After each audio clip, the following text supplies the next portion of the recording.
Mount St. Helens, the biggest volcanic eruption in North America in nearly a century. Virtually all life for 200 square miles is wiped out.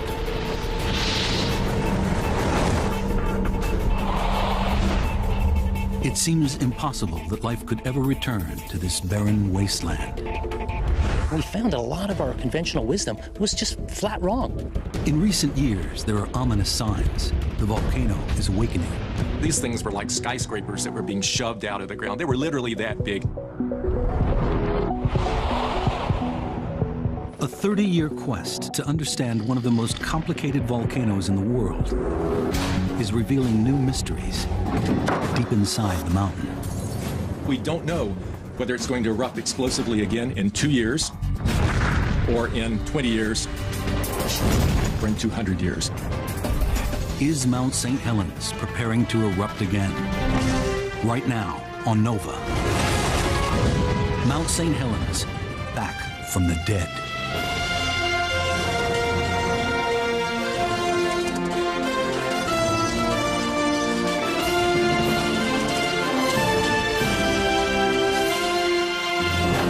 Major funding for NOVA is provided by the following: the David H. Koch Fund for Science, supporting NOVA and promoting public understanding of science, and the Corporation for Public Broadcasting, and by PBS viewers like you. Thank you.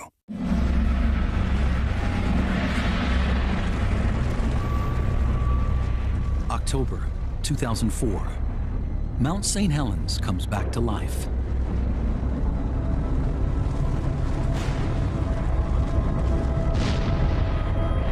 Steam and ash spew from the crater on the mountain's summit. We saw the boiling material come out of the ground. We saw that it was blasting up. It was dark and it was light at the same time. It made a plume that rose up over the rim of the caldera and came up to above our altitude to 10 or 12,000 feet. It's a frightening development. For years, Mount St. Helens has been quiet. The volcano went from quiet to unrest to eruption very, very rapidly. It could be headed for a massive explosion. It seemed possible that we were headed toward an explosive eruption. We didn't know. That was a key question. The effort to understand what is happening inside the mountain couldn't be more urgent. Is the volcano about to repeat the events of 3 decades earlier, when it shattered the tranquility of its peaceful surroundings?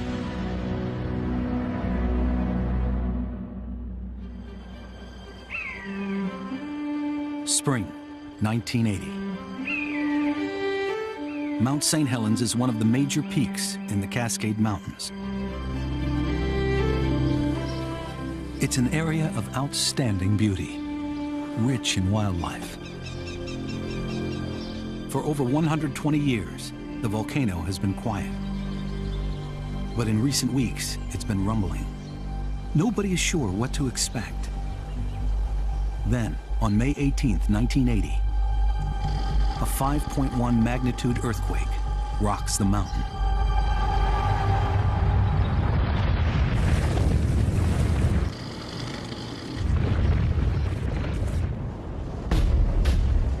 Within 10 seconds, the volcano's northern flank collapses in the largest landslide in recorded history. It releases millions of tons of magma in a colossal explosion.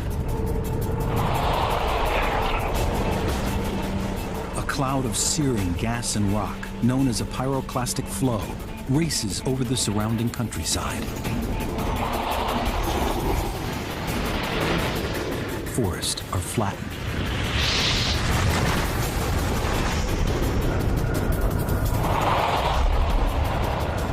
Four miles below the summit, an enormous lake is choked with debris.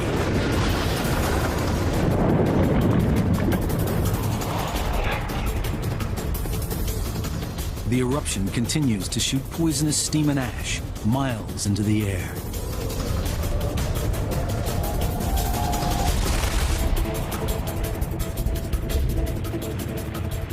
It was just, again, astounding is the best word to describe what happened in 1980 here at Mount St. Helens.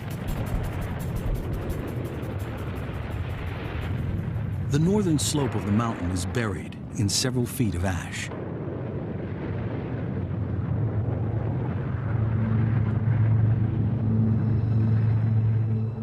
Virtually all life is extinguished. 57 people are dead. They include loggers, campers, scientists, and a reporter. Some are up to 13 miles away in areas considered safe. The plume of steam and ash rises miles into the sky for the rest of the day. The drifting ash cloud disrupts air traffic for hundreds of miles. The scale of the destruction is enormous.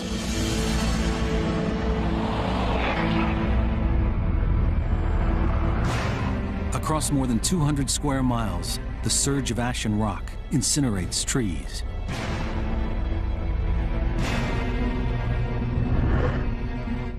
Thousands of birds from more than 100 species disappear. Billions of insects are gone. Deer and elk are wiped out.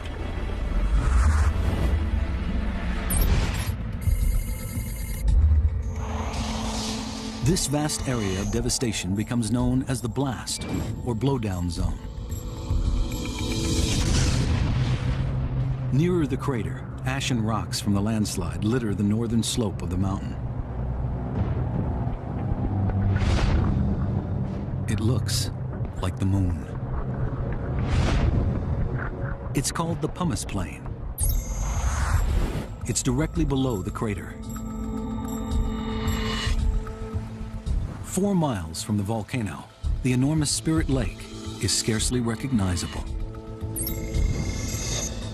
The avalanche has lifted its bed more than 200 feet. The surface is smothered in dead trees. Hundreds of species of aquatic life, including insects, amphibians, and fish, are killed. It was black water, and it degassed and bubbled, and there was hot springs that were coming up. If you were to put your fingers into your wrist and wiggle them, you wouldn't even be able to see your fingertips. That's how grossly modified the water was. Mount St. Helens is now a lifeless jumble of shattered forest, rock, and ash. It's hard to imagine life will ever return.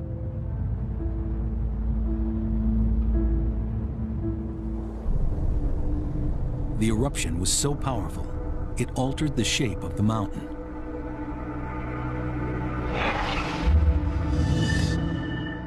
Mount St. Helens was a typical cone-shaped volcano, known as a stratovolcano.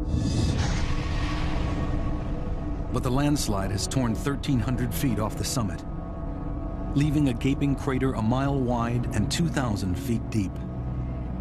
It's the largest volcanic eruption in North America in nearly a century.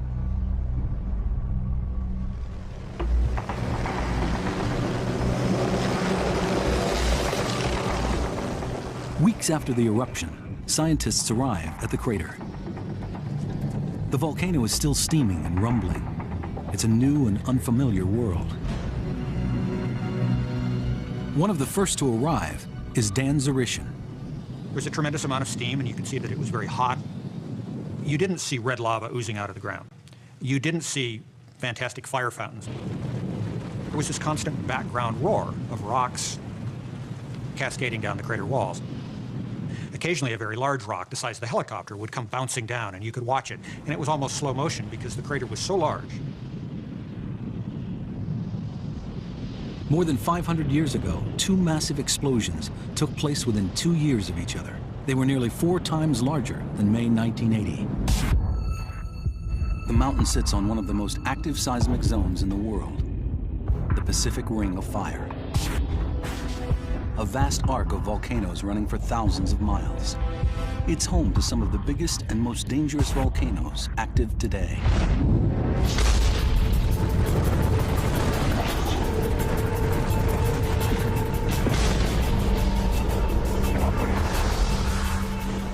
Here, the enormous plates making up the Earth's crust are being squeezed together.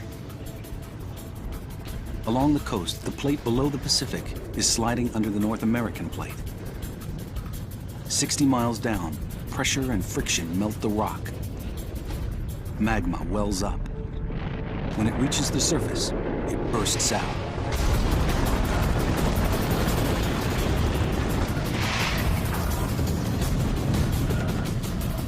But there are still many unanswered questions. Scientists' understanding of what triggers an eruption this massive is incomplete. And given the scale of destruction, they need to find a way to predict when it might happen again before it's too late. Mount St. Helens is about to become one of the most intensely studied volcanoes in the world.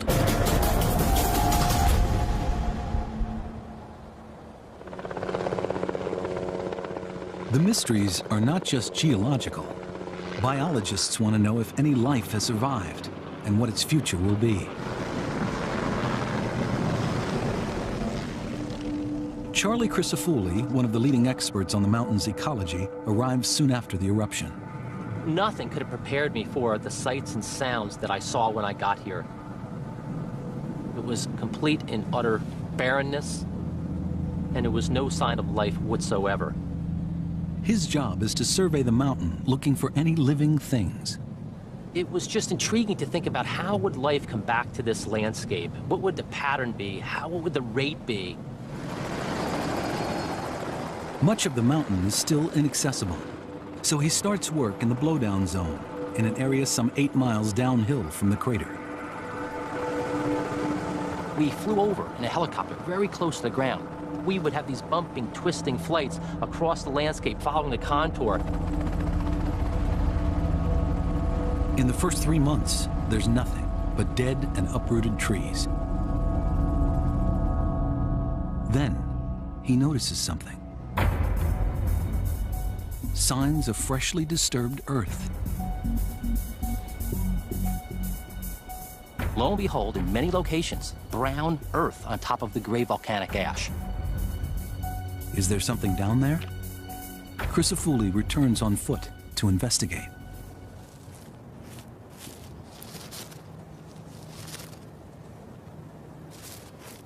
There, emerging from the ash, is a tiny burrowing animal. It's a northern pocket gopher. It was very thrilling. How can it possibly have survived when nothing else has? This tiny animal lives entirely beneath the ground, and so when the blast occurred, it would have been safely protected beneath a mantle of soil and may very well have survived in many locations. Over the following months, he finds more gophers. It appears that life is returning to the mountain just 3 months after the eruption.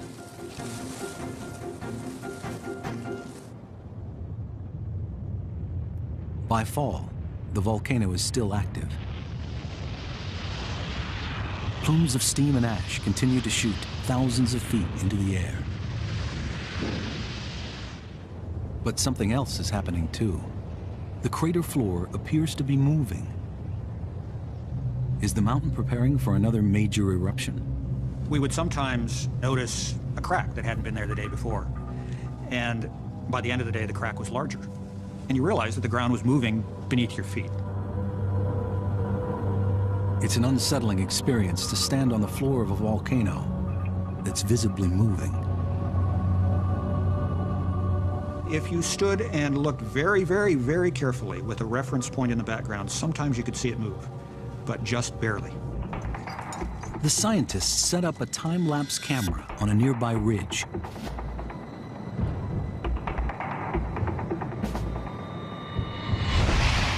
Over several days, the pictures show a dome rising in the middle of the crater floor.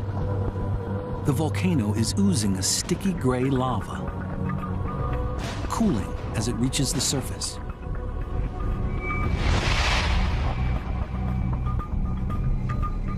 Over several months, the dome grows larger.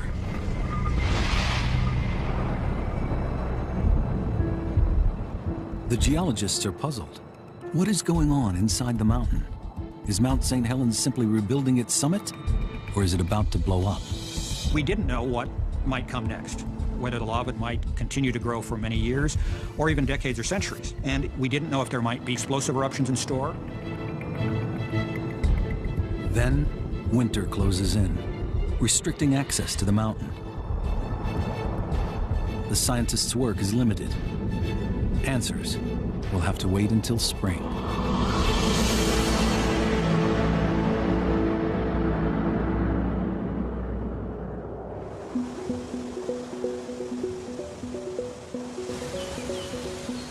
Spring, 1981. Nearly a year after the initial eruption, life returns to the hills and valleys of the Cascade Range. But on Mount St. Helens, the devastation of the previous year is still obvious. Despite the danger, Crisafulli moves closer to the active volcano's core. The pumice plain is buried in several feet of coarse ash. It's a dusty, barren wilderness. Life seems impossible. This is an area where super hot incandescent flows came down and killed all life that was here. Helicopter is the only way in. We were flying back and forth very low, just above the ground surface, looking for any form of life. He crisscrosses the area, but there's nothing to see. Then suddenly, amidst the acres of barren rock, there's an unexpected flash of color. So we set the helicopter down and we walked up. Right out in the center of the pumice plain, we saw a plant. At first, Crisafulli can hardly believe his eyes. It was a prairie lupin, a species that typically grows high on the slopes of Mount St. Helens. It's not only growing, it's flourishing.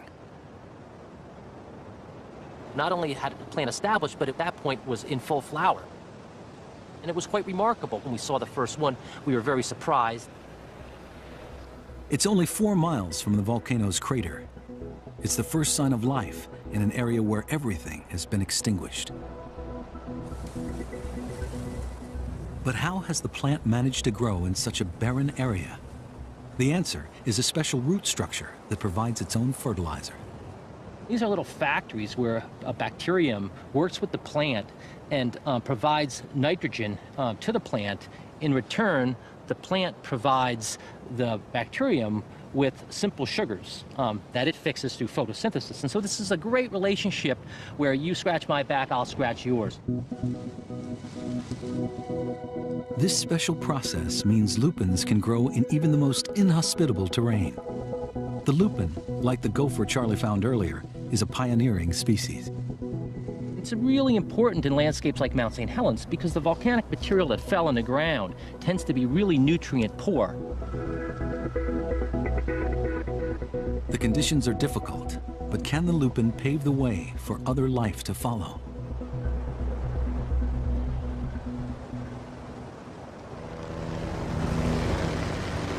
In the spring, geologists also return to the mountain. During the winter months, lava has continued to ooze out of the crater floor. The lava dome has grown several hundred feet taller and doubled in diameter. It's still a hazardous place. When I stepped out of the helicopter in 1981 on the crater floor, steam was actively rising off the growing lava dome. There was still a tremendous amount of noise. Rockfalls were constant, and 2,000 feet above your head used to be where the summit of the volcano was. You were now standing in a crater with a lava dome that had not been there a few months previously or a year previously. It was actively steaming. That was a very, very exciting thought. It's a rare opportunity to watch the process of dome building unfold in front of their eyes. The geologists set up instruments to monitor what's going on, including seismometers that can detect tremors set off by lava as it forces its way through the rocks. They place a series of these as close to the lava dome as possible.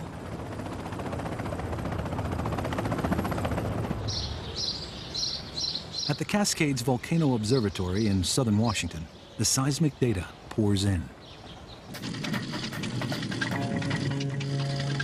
A seismic record like this records any vibration of the ground. So we can see real rock-breaking earthquakes, we can see rock falls. It's our job to try to understand what all those signals mean in terms of what the volcano might do. The first traces reflect extreme activity. Here you see the record is almost continuous. One earthquake after the other. Bang, bang, bang. The seismic signal is essentially continuous. The lava is breaking through rocks and flowing across the crater floor. Then, the seismic record reveals a cyclical pattern. For periods of weeks to months, earthquake activity in the crater would be pretty quiet. The lava is no longer flowing. And then a few days later, we might see a pattern like this, more and more of these very sharp earthquakes. It's the sign of lava on the move again, forcing its way through the ground.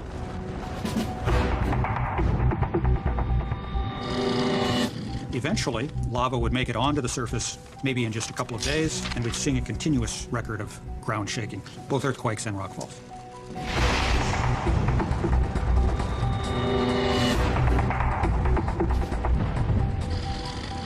Then, after a period of dome growth that might last a few days or a few weeks, it goes quiet again. That episode has ended, and the pattern begins itself over. This cycle of dome building continues for the next 5 years. The pattern is so regular that when the cycle begins, the scientists can accurately predict what the volcano will do next. When the first rock-breaking earthquakes occur, they know it's only a matter of days or weeks before the lava starts to flow again. At one point, the dome reaches nearly 1,000 feet, almost as high as the Empire State Building. Then, in late 1986, the seismographs go quiet.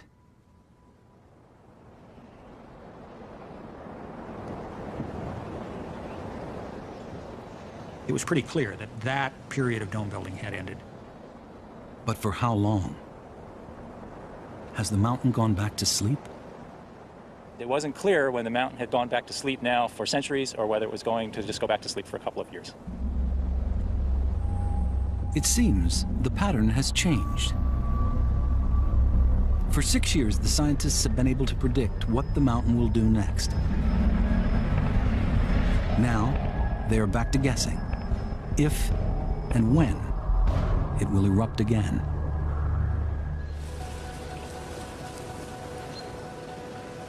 But even if the volcano has gone to sleep, the wildlife continues to bounce back.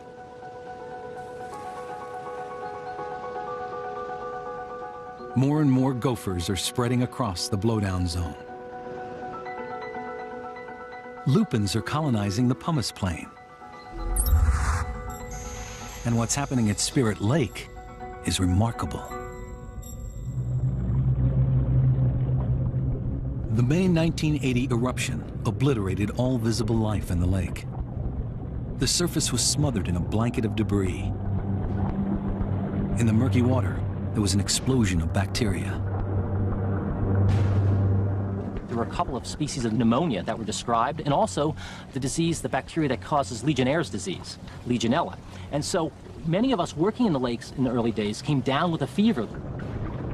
The bacteria rapidly consumed the oxygen, making life impossible for any air-breathing organisms, including fish, amphibians, and insects.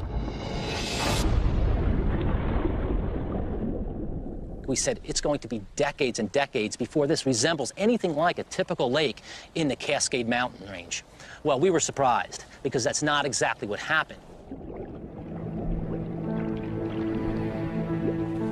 Scientists begin routine water sampling. It's a unique opportunity to see if and when life will return from the dead. first, there's nothing. But as the debris settles, the water clears. Light levels improve. Then, 3 years after the eruption, there's a crucial discovery. Microscopic plants. They're phytoplankton, plants that turn sunlight into oxygen. They've been brought in by birds or blown in by the wind. They're the basic building block of aquatic life. Over the following months, as light levels continued to improve, the plankton population grows. In fact, between 1983 and 1986, 135 different species of these tiny plants had colonized the lake. They provide the oxygen and also the prey for the food web. Sunlight, oxygen, and food. Several years after its complete destruction, Spirit Lake is coming back to life.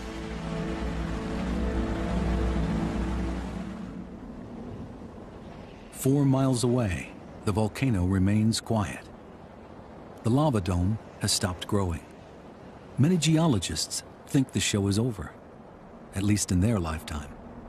We had the feeling that we had probably seen our last eruption at Mount St. Helens. We knew there was a chance it would erupt again, but none of us were betting on it. As the mountain sleeps, wildlife bounces back. Even in the most unexpected places. In one of the most devastated areas of the mountain, the Pumice Plain, a gopher is seen. It's surviving by eating lupin.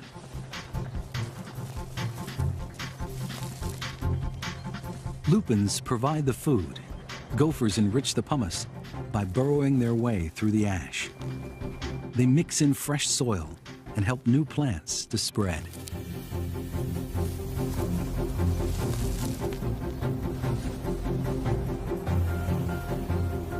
When you walked around the landscape, it was those islands created by gopher-turned soils that were very green and full of flower and seeds. The gophers also play another role in helping wildlife spread. Crisafulli finds a salamander in a gopher's tunnel. What's interesting about the gophers, they create kilometers of underground tunnel systems. Elk are returning to the area, helping to expand this amazing web of life.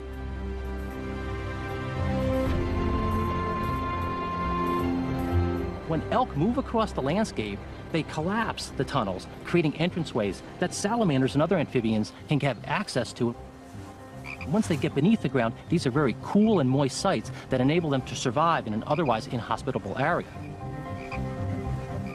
And the importance of that is allows them to use these underground burrows as stepping stones during hot, dry weather, and eventually to colonize new patches of terrestrial habitat as well as ponds and lakes.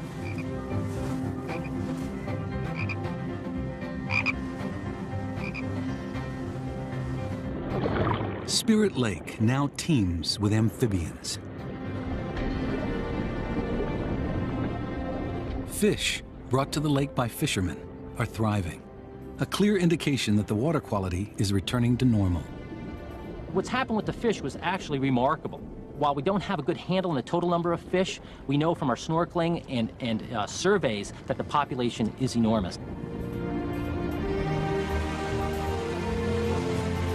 Spirit Lake is beginning to resemble a typical mountain lake.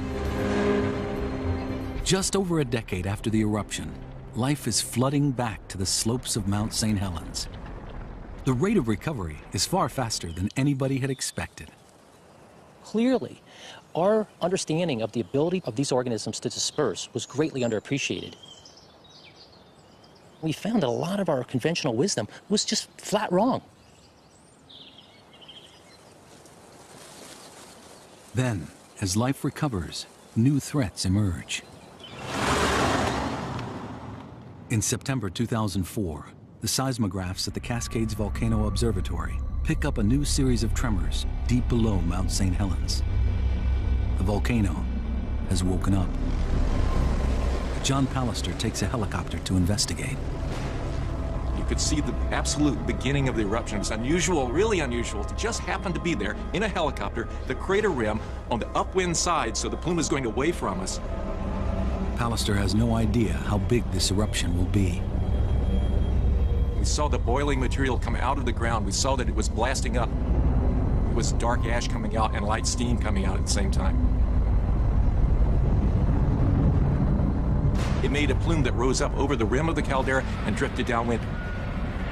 The speed and suddenness of the eruption catches everybody by surprise. The volcano went from quiet to unrest to eruption very, very rapidly.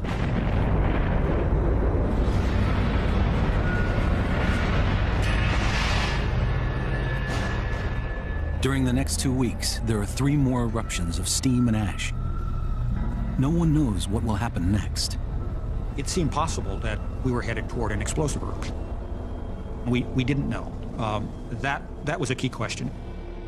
Then, after 14 days, the seismographs quiet down. Almost as quickly as it started, the eruption stops. But then something strange happens. Over the next few weeks, the seismographs pick up a new pattern of tremors the geologists have never seen before.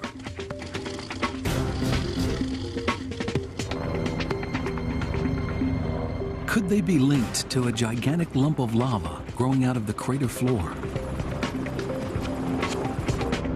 It was a huge, kind of recumbent spine, this big mass lying in the crater floor, some 300 meters or so high. The spine of lava is as long as the Eiffel Tower.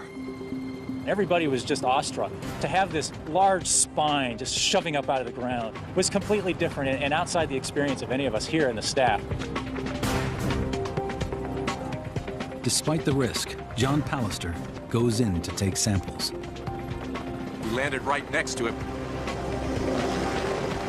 And I was able to get out, helicopter helmet on, rapidly run up to the edge of the spine. It's an unbelievable sight.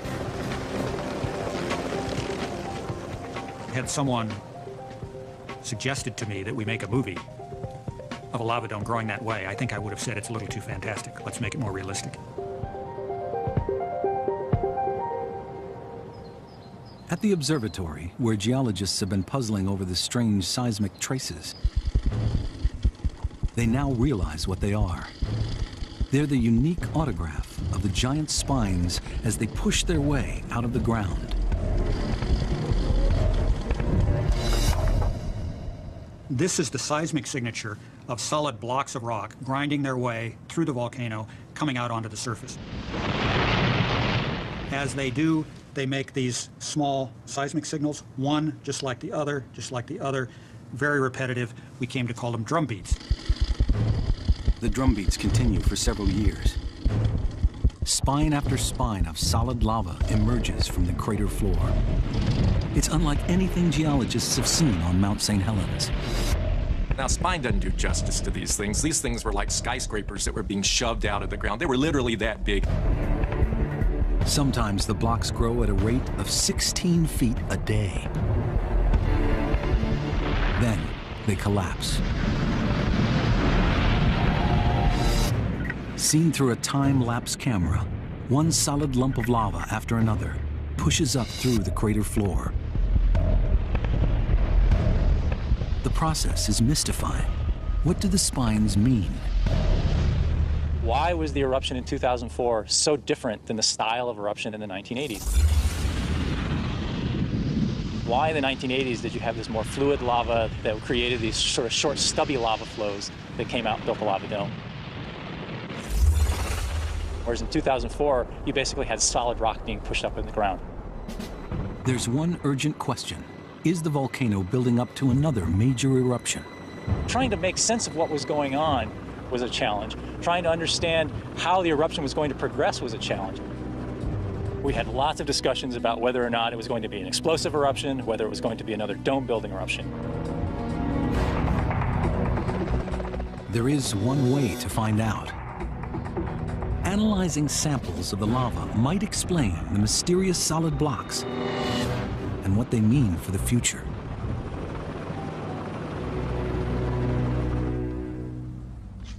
At the Volcano Observatory, John Pallister compares lava from the spines with samples taken from previous eruptions. Could there be something in their composition that explains why the mountain sometimes pushes up spines, sometimes oozes lava, and sometimes explodes?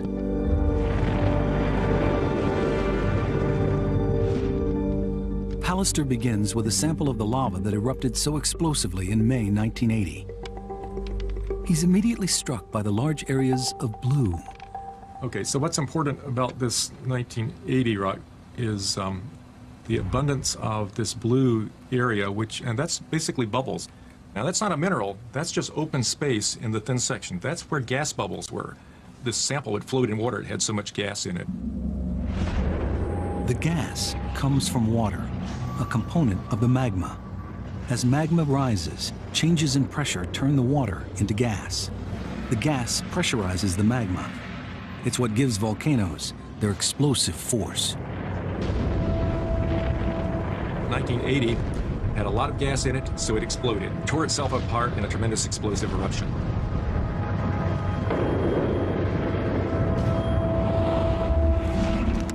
But when he looks at lava taken from the 1983 period of dome building, it's different.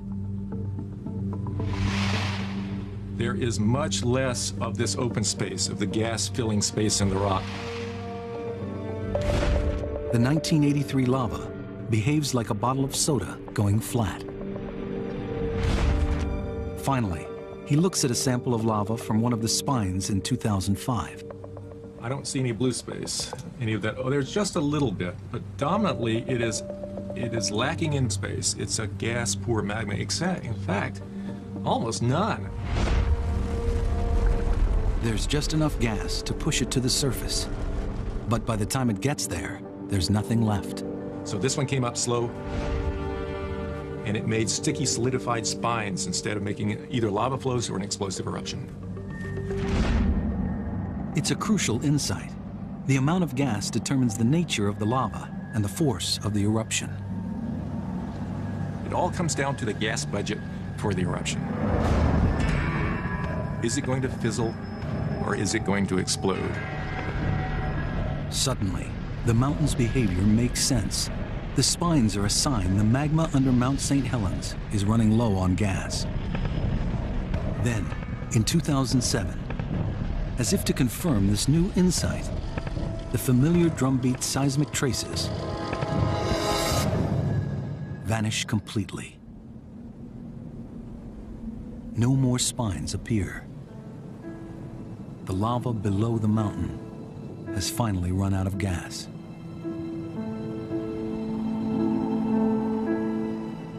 How long will it take the mountain to build up enough gas pressure for another eruption? I think that's the most important question we have to answer. How long does it take to build up the gas necessary to drive an explosive eruption? That's now the question they need to answer.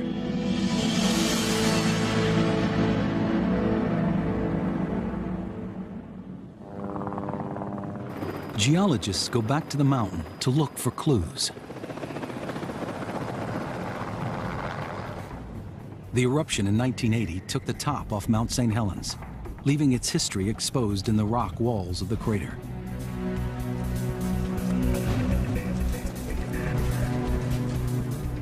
Most of the important previous eruptions are marked by different colored bands. The lower part of the walls where you see gray and some yellows and some pinks, they're all part of the older edifice of Mount St. Helens. These rocks, which make up the bottom half of the rock face, are around 16,000 years old. Then if you look higher on the wall, near the top, you see darker colors. And those are rocks that began erupting about 3,000 to 2,500 years ago. So by looking at what we call the stratigraphy and this magnificent exposure of the rock types in the crater walls, we can piece back the puzzle and understand the history as far as eruptive activity at Mount St. Helens. Do the rocks give any indication how long it takes to build up enough gas between eruptions for the sleepy mountain to awake again?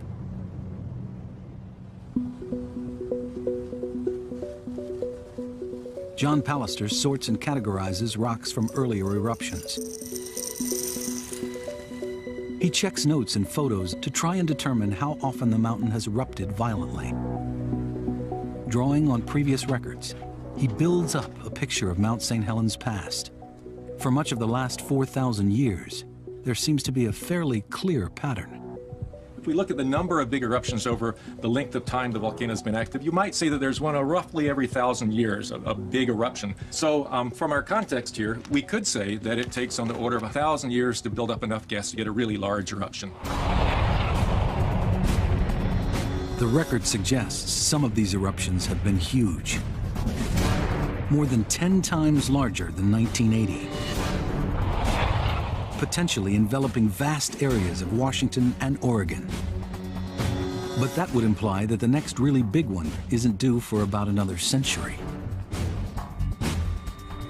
Except for one little detail around 500 years ago. In 1479 AD and 1482, there were two very large eruptions.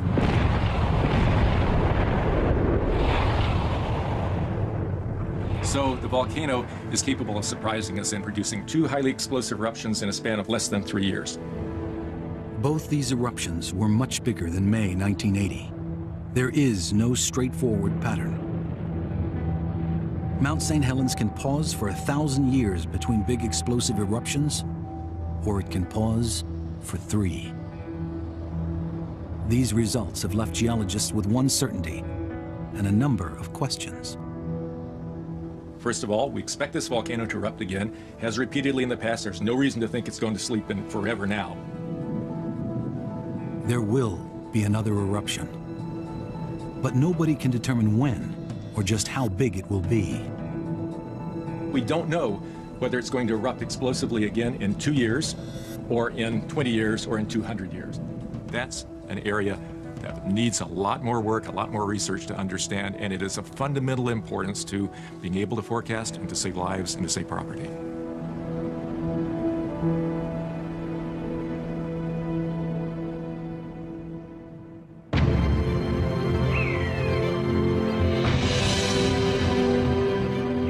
For 30 years, Mount St. Helens has led scientists on an extraordinary journey of surprise and discovery. When they surveyed the destruction in the early 1980s, nobody could have predicted the speed with which life has returned. It was another form of an eruption. It was an eruption of nature. Nature marched back with a vengeance. Mount St. Helens has revealed a rich and complex web of life that has never been documented before. Today, the slopes of the mountain are a living testimony to the miraculous ability of nature to return from the dead. Each time you would come out here and there would be a surprise. Something would be unveiled, something that you hadn't seen before. Perhaps it would be a new species of spider, a new species of beetle. Nature is very resilient, and that is the take-home message from 30 years of ecological work on the Mount St. Helens volcano.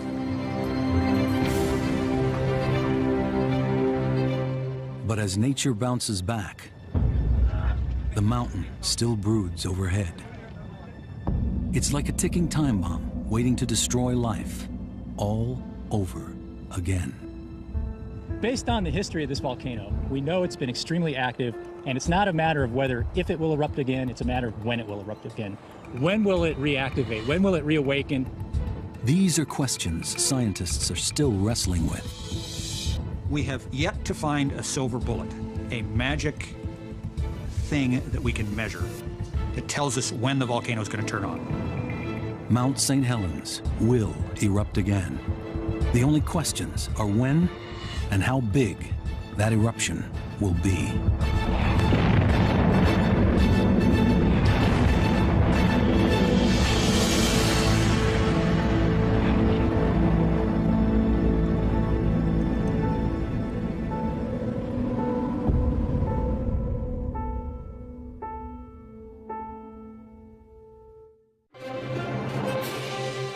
On NOVA's Mount St. Helens website, Go behind the scenes with director Daniel Hisson. See stunning images of the landscape's remarkable return to life and more. Find it on pbs.org.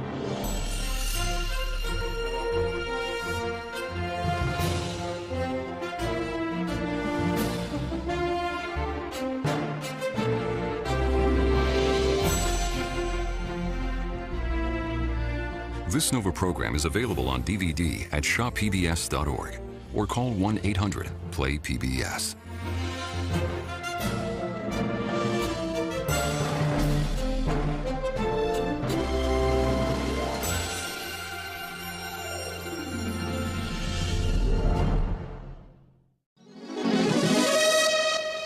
October 2004, Mount St. Helens comes back to life.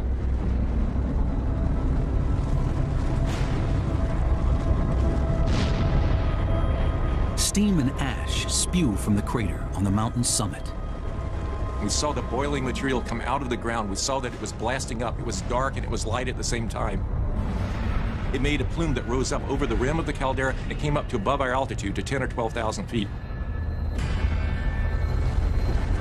It's a frightening development. For years, Mount St. Helens has been quiet. The volcano went from quiet to unrest to eruption very, very rapidly. It could be headed for a massive explosion. It seemed possible that we were headed toward an explosive eruption. We didn't know. That was a key question. The effort to understand what is happening inside the mountain couldn't be more urgent. Is the volcano about to repeat the events of 3 decades earlier, when it shattered the tranquility of its peaceful surroundings?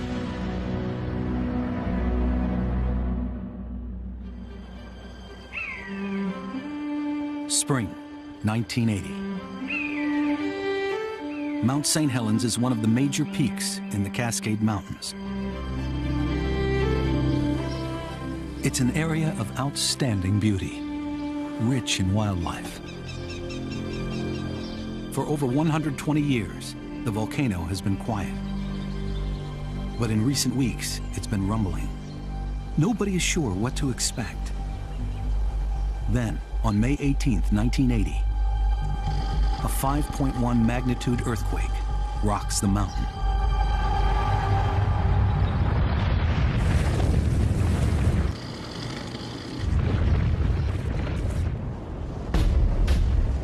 Within 10 seconds, the volcano's northern flank collapses in the largest landslide in recorded history. It releases millions of tons of magma in a colossal explosion.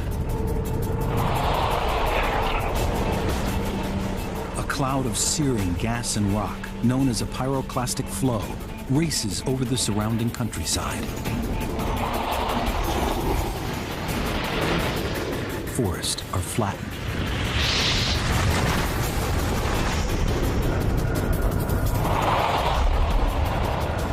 Four miles below the summit, an enormous lake is choked with debris.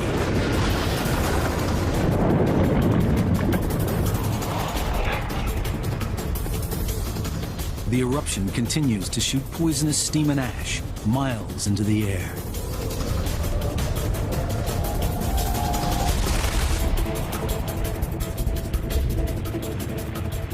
It was just, again, astounding is the best word to describe what happened in 1980 here at Mount St. Helens. The northern slope of the mountain is buried in several feet of ash.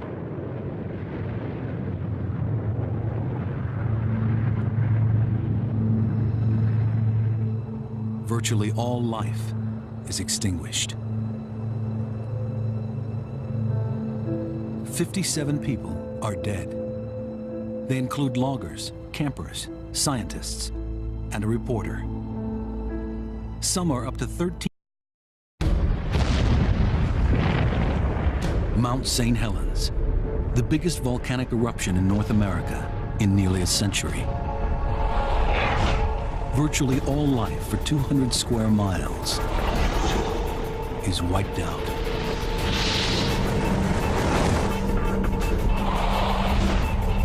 It seems impossible that life could ever return to this barren wasteland.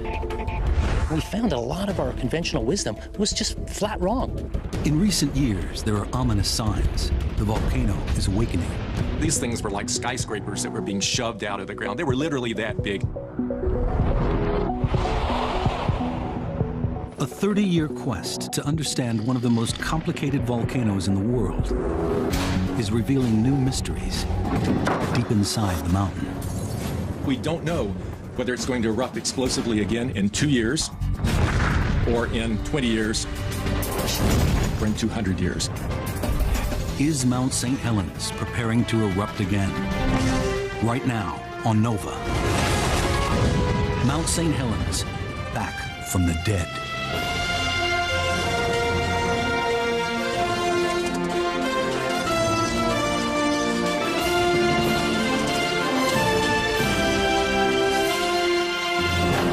Major funding for NOVA is provided by the following: the David H. Koch Fund for Science, supporting NOVA and promoting public understanding of science, and the Corporation for Public Broadcasting, and by PBS viewers like you. Thank you.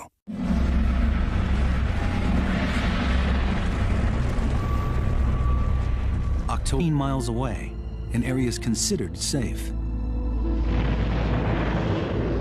The plume of steam and ash rises miles into the sky for the rest of the day. The drifting ash cloud disrupts air traffic for hundreds of miles. The scale of the destruction is enormous.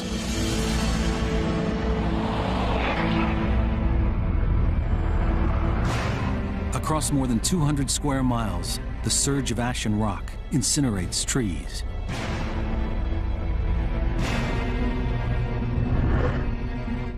Thousands of birds from more than 100 species disappear. Billions of insects are gone. Deer and elk are wiped out.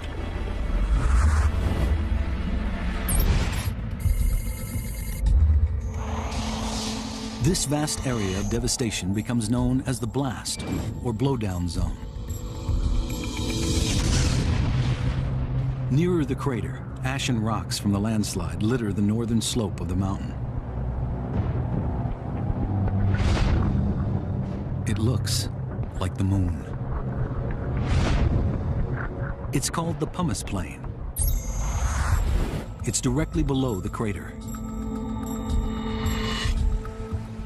4 miles from the volcano, the enormous Spirit Lake is scarcely recognizable. The avalanche has lifted its bed more than 200 feet. The surface is smothered in dead trees. Hundreds of species of aquatic life, including insects, amphibians, and fish, are killed. It was black water, and it degassed and bubbled, and there was hot springs that were coming up. If you were to put your fingers into your wrist and wiggle them, you wouldn't even be able to see your fingertips. That's how grossly modified the water was. Mount St. Helens is now a lifeless jumble of shattered forest, rock, and ash. It's hard to imagine life will ever return.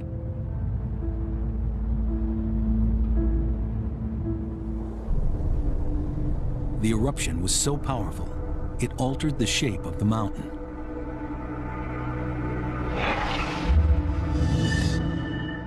Mount St. Helens was a typical cone-shaped volcano, known as a stratovolcano. But the landslide has torn 1,300 feet off the summit, leaving a gaping crater a mile wide and 2,000 feet deep. It's the largest volcanic eruption in North America in nearly a century.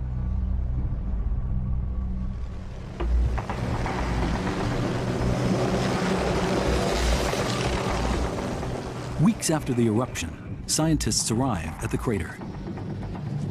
The volcano is still steaming and rumbling. It's a new and unfamiliar world. One of the first to arrive is Dan Zarishin. There was a tremendous amount of steam, and you can see that it was very hot. You didn't see red lava oozing out of the ground. You didn't see fantastic fire fountains. There was this constant background roar of rocks cascading down the crater walls.